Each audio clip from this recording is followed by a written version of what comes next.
एक ज्ञानी मॉन्क जंगल के एक वृक्ष के नीचे ध्यान किया करते थे। वे रोज एक लकड़हारे को लकड़ियां काटकर ले जाते हुए देखते। एक दिन उसने उस लकड़हारे को रोककर कहा, सुनो भाई, दिन भर लकड़ी काटते हो और उस लकड़ी को बेच के 2 वक्त की रोटी भी नहीं जुटा पाते। तुम जरा जंगल में थोड़ा आगे क्यों नहीं जाते? वहाँ आगे चंदन के वृक्ष का घना जंगल है। एक दिन काट कर ले जाओगे तो हफ्ते भर के खाने की व्यवस्था हो जाएगी। उस गरीब लकड़हारे को विश्वास ही नहीं हुआ, क्योंकि वह तो सोचता था कि जितना वह जंगल को जानता है उतना और कोई नहीं जानता। जंगल में लकड़ियां काटते काटते ही तो उसकी जिंदगी बीती है। यह साधु यहाँ इस वृक्ष के नीचे बैठा रहता है, इसको क्या खाक पता होगा जंगल के बारे में। मानने का मन तो नहीं हुआ, लेकिन फिर सोचा कि नुकसान ही क्या है। कौन जाने, शायद वह सन्यासी ठीक कह रहा हो। फिर झूठ भी कहेगा क्यों?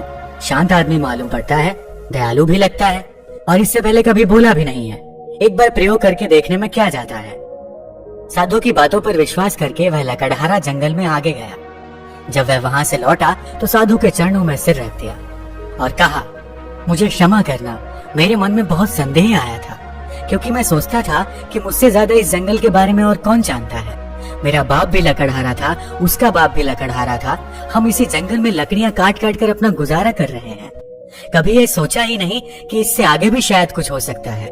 मैं भी कैसा अभागा हूँ। काश पहले पता चल जाता तो आधी जिंदगी गरीबी में न गुजारनी पड़ती।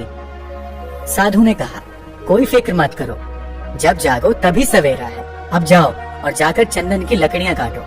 अब उस लकड़हारे के दिन बड़े मजे से गुजरने लगे। एक दिन लकड़ियां काट लेता, 7-8 दिन जंगल जाने की जरूरत ही नहीं पड़ती। बाजार में उसकी इतनी कीमत मिल जाती जिससे वो अपने परिवार के लिए हफ्तों के राशन पानी का बंदोबस्त कर लेता। ऐसे ही दिन गुजरने लगे। लकड़हारा हफ्ते में एक दिन जंगल जाता, चंदन की लकड़ियां काटता और जाकर उन्हें बाजार में बेच देता। एक दिन जब वो लकड़ियां काटने जा रहा था तो उस साधु ने उसे रोककर कहा, तुम जब से चंदन की लकड़ियां ही काट रहे हो, आगे नहीं गए? तुम्हारे मन में कभी ये सवाल नहीं आता कि इससे आगे भी कुछ हो सकता है? यह तो मेरे मन में सवाल ही नहीं आया कि चंदन के आगे भी कुछ हो सकता है, लकड़हारे ने कहा। साधु ने कहा, चंदन के आगे जरा जाओ तो वहाँ चांदी की खदान है। लकड़ियां काटना छोड़ो, एक दिन ले जाओगे, 2-4 महीने के लिए हो जाएगा। अब तो वह साधु पर भरोसा करने लगा था। बिना कुछ सोचे समझे वह वहां से भागा। वहां जाकर उसने देखा तो वह हैरान रह गया। वहां तो सचमुच एक चांदी की खदान थी। वह खुशी से उछलने लगा। अब तो वह 4-5 महीने में एक बार आता, चांदी लेता और अगले 4-5 महीने आराम से रहता। ऐसे ही कुछ साल गुजर गए। एक दिन जब लकड़हारा चांदी लेने जंगल जा रहा था तो वो साधु उसे फिर से उसी पेड़ के नीचे मिला। उस साधु ने लकड़हारे से कहा, थोड़ा और आगे जाओ, वहाँ सोने की खदान है।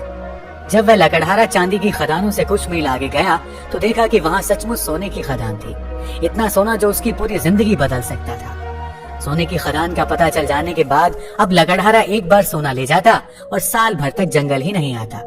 उसकी जिंदगी बड़े आराम से गुजर रही थी। ऐसे ही कुछ साल गुजर गए। सालों बाद जब एक दिन वह लकड़हारा जंगल में सोने की खदान की तरफ जा रहा था तो उसे फिर वह मॉन्क मिला, जो कि एक पेड़ के नीचे बैठकर ध्यान कर रहा था। जब उस मॉन्क ने लकड़हारे को सोने की खान की ओर जाते हुए देखा तो बोला, तुम कभी जागोगे कि नहीं, या मुझे ही हर बार तुम्हें जगाना पड़ेगा? तुम्हें खुद अपनी तरफ से सवाल नहीं उठता? मन में जिज्ञासा नहीं उठती कि आगे जाकर देखें कि क्या है? लकड़हारे ने कहा, मैं भी मंद बुद्धि, मुझे ये सवाल ही नहीं आया। मैं तो समझा कि सोने से बड़ा और क्या हो सकता है, बस यही आखिरी चीज रही होगी। फिर साधु ने कहा, अरे भोले इंसान, सोने की खानों से आगे जा, वहाँ तुझे हीरे की खदान मिलेगी। जब वो वहाँ जाकर देखता है तो उसे अपनी आंखों पर भरोसा ही नहीं होता। वह सचमुच हीरे की खदान के पास था।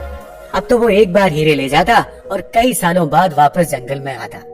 समय के साथ वह लकड़हारा भी बूढ़ा हो गया था। एक दिन जब वह हीरे लेकर जंगल से वापस आ रहा था तो उसी पेड़ के नीचे उसे फिर से वही साधु मिला। साधु ने कहा, अरे नासमझ, अब भी तू हीरो में ही रुक गया? अब तो लकड़हारे को बड़ी घमंड आ गई थी, क्योंकि वो बड़ा धनी हो गया था और महल माड़ियां भी खड़ी कर ली थी। उसने बड़ी घमंड के साथ साधु से कहा, अब छोड़ो भी, अब तो मुझे परेशान मत करो। अब हीरे के आगे भला क्या हो सकता है? उस मॉन्क ने कहा, हीरे के आगे मैं हूँ। क्या तुझे कभी यह ख्याल नहीं आया कि यह आदमी मस्त यहाँ बैठा है, जिसे पता है हीरों की खदान के बारे में, और वो हीरे नहीं भर रहा है? इसको हीरों से भी आगे, हीरों से भी बड़ा कुछ बहुमूल्य मिल गया है, तभी तो यहाँ निश्चिंत बैठा है। क्या तुझे ये कभी विचार नहीं आया? उस साधु की बात सुनते ही वह लकड़हारा रोने लगा और उस ध्यानी मॉन्क के पैर पकड़कर कहता है, मैं भी कैसा मूर्ख हूँ, कभी सोच ही नहीं पाया कि जिसने यह सोने चांदी हीरे जवाहरात छोड़ दिए उसके पास जरूर इन हीरे जवाहरातों से भी बड़ा धन होगा। मैं जानना चाहता हूँ कि तुम्हारे पास वह कौन सा धन है जिसके सामने इस दुनिया की सारी दौलत छोटी है। लकड़हारे की बात सुनकर साधु कहता है, वही तो मैं तुम्हें बताना चाहता हूँ, उस धन का नाम है ध्यान। लकड़हारे ने कहा, लेकिन मुझे तो ध्यान करना ही नहीं आता। साधु ने कहा, ध्यान करना बहुत सरल है, बाहर का धन तो बहुत इकट्ठा कर लिया, अब जरा भीतर की ओर मुड़ जाओ और आराम से बैठ जाओ, फिर देखो कि तुम्हारे अंदर क्या चल रहा है। अगर कोई अनुभव हो तो उसे पकड़ो मत, बस देखो, हो सकता है तुम्हें परमात्मा मिले, लेकिन तुम्हें उन्हें भी नहीं पकड़ना है। तब तक देखते रहो जब तक कि सभी अनुभव, सभी विचार शांत ना हो जाए। मगर ध्यान रहे, जबरदस्ती किसी भी अनुभव को करने की कोशिश मत करना, इस विचार को खत्म करने का प्रयास कभी मत करना।